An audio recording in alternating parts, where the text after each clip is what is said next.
سڵاو خۆشەویستان، وانەی حەڤە هەم فێربوون لە ڕێگای چیرۆکەوە. وانەی حەڤە. George was 60 years old. George تەمەنی چەند بوو؟ was 60 years old. تەمەنی 60 ساڵ بوو. And he was ill. نەخۆش بوو. He was always tired. واتە هەمیشە چی بوو؟ tired ماندوو بوو. And his face ڕوخساری was always very red. ڕوخساریشی هەمیشە چۆن بوو؟ سوور هەڵگەڕا بوو. He did not like doctors.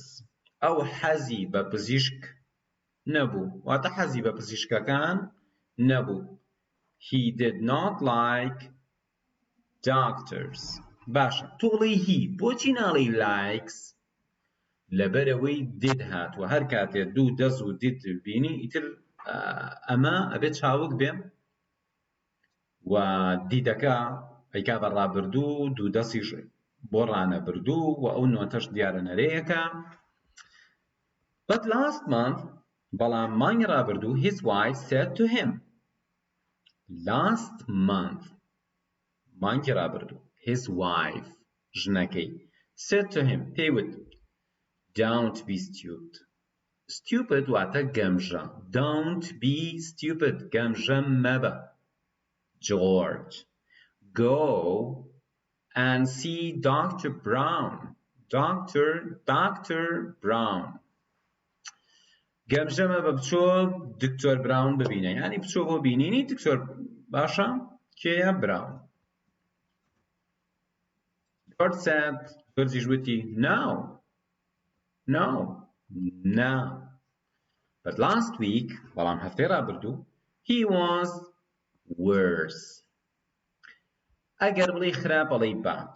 بڵێ خراپتر ئەڵێی worse. And he went to the doctor. ئێمە ئەڵێن doctor بەڵام ئەمریکەکان ئەڵێن doctor. And he went to the doctor. چوو بۆ لای پزیشک. Dr. Brown, دکتۆر براون, examined him. پشکنی.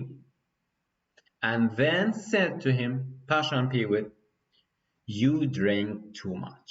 تۆ زۆر ئەخۆیتەوە. دیارە مەبەستی چییە؟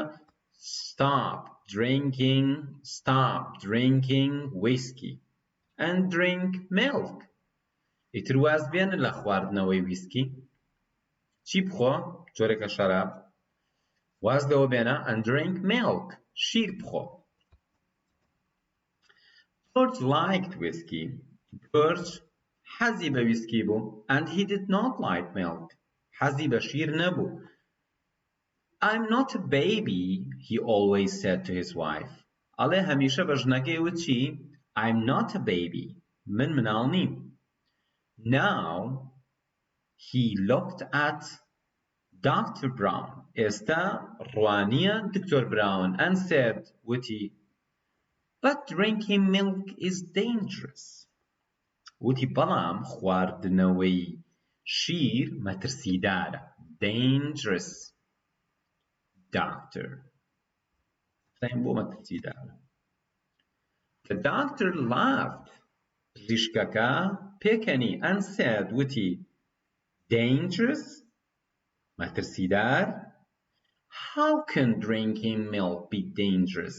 چۆن ئەکرێ خواردنەوەی شیر مەترسیدار بێ؟ Well, doctor, ئەزانی چۆنە دکتۆر؟ George وتی It killed one of my best friends last year. ساڵی ڕابردوو یەکێک لە باشترین هاوڕێکانی کوشت. The doctor laughed again. پزیشکەکە جارێکی تر پێکەنی and said وتی How did it do that? چۆن وای کرد؟ ئاخرانی وەکو بڵێ تێمگەیەنە چۆن شیر کەسێکی کوشت. بزانین چۆن کوشتێتی. ئەڵێ The cow مانگاکە fell on him. کەو بە ملیە. George said. George وتی دیارە چۆ شیر بدۆشێ ماڵ گەوتومە ئێستا ئەگەر ئاسانە بەردەوام بە ئەگەر نام چۆ لە سەرەتاوە جارێکی کە گوێی لێگرە بەڵێ کوردیەکەی بڵێ کەواتە من ئینگلیزیەکەت پێ پیشانێم بۆتە خوێنمەوە تۆ کوردیەکەی بڵێ پێشەوەی من بڵێم ئێڵ یعنی چی ئێڵ ئێڵ نەخۆشی باشە I'm ill واتە من نەخۆشم tired ماندوو worse خراپتر bad خراپ worse خراپتر خۆی ئەمە وەکو شاز وایە بۆ نمونە تۆ بڵێ بچووک ئەڵێی small بڵێ بچووکتر ئەڵێی smaller بڵێ جوان واتە یاسایەکمانە ئی ئاڕێکی خەیتە سەر ئەبێ بە پلەی بەراورد ئەگەر بۆ نمونە وشەکە گەورە بوو تۆ ئەڵێی جوان ئەڵێی beautiful باشە بڵێ جوانتر ئەڵێی more beautiful بۆ چونکە beautiful سێ بڕگەیەوە ئەگەر لە دوو بڕگە زیاتر بوو ئیتر تۆ more ئەخیتە بەردەمی بۆی بکەی بە پلەی بەراورد بەڵام هەموو شتە شازە یەکسەر bad بووە بەچی worse examined واتە پشکنی تاقی کردەوە فەحسی کرد examined dangerous مەترسیدار laughed واتە پێکەنی he was ill ئەو نەخۆش بوو بەڕێزان زۆربەی جار ئەم نووسینانە کە ئیبینی ئێمە حسابی ڕستەی ڕێکوپێکی بۆ ناکەین چونکە تەنها ئەمانەوێت تۆ بیرکەوێتەوە کە ئەمەمان لەو دەقەوە وەرگرتووە بۆ نمونە ئەمە ئەگەر حسابی ڕستێکی ڕێکوپێکی بۆ بکەین ئەبێ هیەکە لەبەرەی لە سەرەتاوە هاتووە ئیچەکە بکەی بە کەپیتاڵ ئەبێ لە دوای ئیڵەکەش خاڵێکدا بنین ئەمە بەڕستە بەڵام ئێمە چیمان کردووە تەنها ئەمانەوێ ئەو شتانی ناو دەقەکەت پێ بشامی لەو شوێنە لە دەقەکە سەرەتاکە بۆ شێوازە دەستی پێ نەکردووە و خاڵبەندیەکەی تەواو نییە بۆیە ئێمە کاتێ هێناومانەتە دەرەوە ئەبوو ئەگەر بمانەوێت ڕێکوپێک بڵین ئەم ڕستە چۆن ئەبێ بنووسرێ ئەبێ بینجارێکی خاڵبەندی بۆ بکەین بەڵام بۆمان نەکردووە واتە تۆ بزانە ئەمە تەنها دەقەکەت بیرەخینەوە تۆ بگەڕێتەوە بۆ چیرۆکە لە سەرەتاوە سێری he was ill واتە ئەو نەخۆش بوو last week he was worse هەفتەی ڕابردوو he was worse خراپتر بوو Dr. Brown examined him. Dr. Brown چی کرد؟ ئەوی پشکنی. him واتە ئەو بۆ کوڕە بێ بۆ پیاوە بێ. Dr. Brown examined him. Dr. Brown ئەوی پشکنی. The doctor laughed. پزیشکەکە چی کرد؟ laughed. پێکەنی. How can drinking milk be dangerous? یعنی چی؟ تکایە خۆت یەکجار بیخوێنەرەوە ماناکەشی بڵێ How can drinking milk چۆن خواردنەوەی شیر ئەتوانێ be dangerous مەترسیدار بێت be واتە بێت dangerous مەترسیدار The cow fell on him مانگاکە کەو بە ملیە کەو بە سەریە بەڵێ ئێستا ئینگلیزیەکەی بڵێ تا ئێرە ئاسانە بەردەوام ئەگەر نامچۆرەوە لە سەرەتاوە جوانگوێی لێ بگرە بۆی من کە کوردیەکە بە تۆ ئەڵێم تۆ بتوانین ئینگلیزیەکە بە من بڵێ ئەمەش توانایەکی زۆر باشە مەرج نییە کەسێک کە سارەتا دەستی کرد بە فێربوونی ئینگلیزی بتوانێت شتی وا بکە بەڵام تۆ ئەتوانی گوێ لە من بگری بیری لێ بکەیتەوە نەشزانی من کە ئەیڵێم ئەمە یارمەتی تەیە ئەگەر بەم جارەشنا دوو جار سێ جار چوار جار تەماشای ڤیدیۆ بکەرەوە ئینگلیزیەکەی بڵێ نەخۆش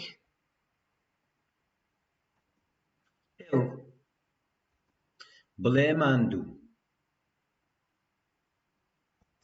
tired. بڵێ خراپتر. خراپ bad. خراپتر worse. بڵێ پشکنی. پشکنی examined. examined. بڵێ مەترسیدار. خەتەر. بەڵێ چی؟ dangerous. dangerous.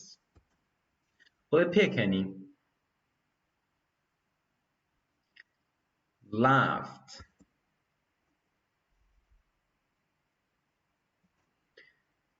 بڵێ ئەو نەخۆش بوو. ئەو مەبەستمان پیاوەکەیە. he was ill. he was ill. بڵێ هەفتەی ڕابردوو ئەو خراپتر بوو. هەفتەی ڕابردوو ئەو خراپتر بوو. last week he was worse. last week he was worse. بڵێ دکتۆر براون ئەوی پشکنی. دکتۆر براون ئەوی پشکنی. Dr. Brown examined him. Dr. Brown examined him.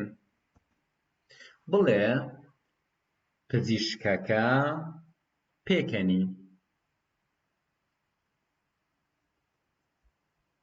The doctor laughed. The doctor laughed. بڵێ چۆن ئەتوانرێ خواردنەوەی شیر مەترسیدار بێ. یعنی چۆن ئەکرێ خواردنەوەی شیر مەترسیدار بێ. بەڵام لە زیاتی ئەکرێ بڵێ توان. چۆن ئەتوانرێ خواردنەوەی شیر مەترسیدار بێت. How can drinking milk be dangerous? How can drinking milk be dangerous? بڵێ مانگاکە کەوت بە ملیە. مانگاکە کەوت بەسەریا. The cow fell on him. The cow fell on him. بەڵێ بەڕێزان هاتینە کۆتایی وانەی حەڤە. تکایە سەبسکرایبی چەنەڵی ئاوات ئەکادیمی بکەن. لایکی پیجی ئاوات ئەکادیمی بکەن لە فەیسبوک و ئینستاگرام. و ئەپلیکیشنمان هەیە دایبەزێنن. لەوێوە زۆرێک لە کۆرس و وانەی بێبەرامبەر هەیە و ئێوە ئەتوانن سوودیان لێ وەرگرن. پاشان ئێمە لە ئاوات ئەکادیمی کۆمەڵی خزمەتگوزاری تایبەتمان ئەبێت و داشکاندنی تایبەتمان ئەبێت تکایە ئاگادار بن.